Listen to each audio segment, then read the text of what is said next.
ଚାଲିଗଲା। ସାନ ଟୋକାଟା ସବୁଦିନ ପାଇଁ ଘର ଛାଡ଼ି ଚାଲିଗଲା। ଆଉ ଥରୁଟିଏ ବି ଘରକୁ ଆସିଲାନି। ସେଦିନର କଥା ମୋର ଆଜି ବି ମନେ ପଡୁଛି। ଏଡ଼ିକି ଟିକେ ହେଇଥିଲା। ଦିନେ ଶୀତୁଆ ସଞ୍ଜରେ ମୁଁ ରୋଷେଇ କଲାବେଳେ ମୋ କାନି ଧରି କହୁଥିଲା, ନୂଆ ବୋଉ ତମେ ଆମକୁ ଏ ଜନ୍ମରେ ପର କରିଦବନି ତ? ହେଲେ ଆପେ ଆପେ ପର ହେଇଗଲା। ସବୁଦିନ ପାଇଁ ପର ହେଇଗଲା। ମତେ ଯେମିତି ଲାଗୁଛି ଏ ଜନ୍ମରେ ତା ସହିତ ମୋର ଆଉ କେବେ ବି ଦେଖା ହେଇପାରିବନି। କେବେ ଦେଖା ହେଇପାରିବନି। ନମସ୍କାର, ମୁଁ ଆପଣଙ୍କର ଜୁଲି ପଣ୍ଡା।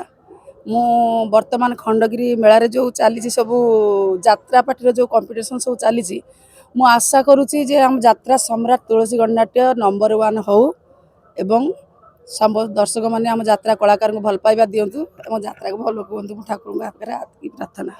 ପୂର୍ବ ବର୍ଷ ତୁଳସୀ ଗଣନାଟ୍ୟ ଏଇ ଜାଗାରୁ ଟ୍ରଫି ଉଠେଇଥିଲା ଆଉ 1 ନମ୍ବର ମଧ୍ୟ ହେଇକି ଯାଇଥିଲା। ତ ଏ ବର୍ଷ ମଧ୍ୟ ଚେୟାର ମାଡ଼ ହେଇଛି। ଆଉ ଯୋଉ ବହିଟି ଆଜି ମଞ୍ଚସ୍ଥ ହେଇଥିଲା ଦର୍ଶକଙ୍କର ଭରପୁର ମନୋରଞ୍ଜନ ସହିତ ସିଟି ସହିତ ଗାଳି ସହିତ ତାଳି ସହିତ ଚେୟାର ମାଡ଼ଟା ମଧ୍ୟ ହେଇଛି। ଆକୁ ଆପଣ କେମିତି ଦେଖନ୍ତି? ସେଇଟା ତ ସେ ଯେଉଁ ଚେୟାର ମାଡ଼ ହେଇଛି ବା ଗାଳି ଦେଇଛନ୍ତି, ଆମେ ତ ଆଶା ରଖିଛୁ ଯେ ଆର ବର୍ଷ ଯେଉଁ ଟ୍ରଫି ନେଇଥିଲୁ ଏ ବର୍ଷ ନେବା ପାଇଁ, କିନ୍ତୁ ସେଇଟା କେତେ ଦୂର ଦର୍ଶକମାନେ ହିଁ କହିବେ। ଆମେ ତ ଆମ କର୍ମ କରିଚାଲିଛୁ, ତେଣୁ ଭଗବାନଙ୍କ ଉପରେ ଯାହା ଆଶା ଯାହା କରିବେ।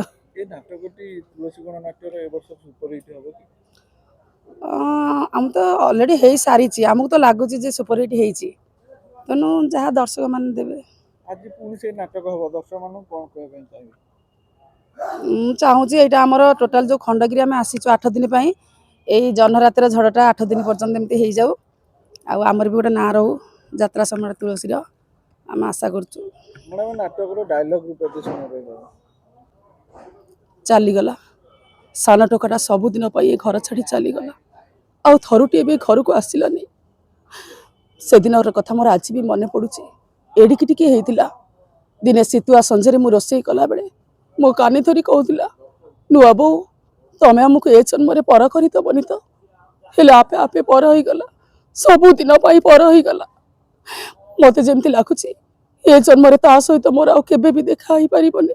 କେବେ ଦେଖା ହେଇପାରିବନି।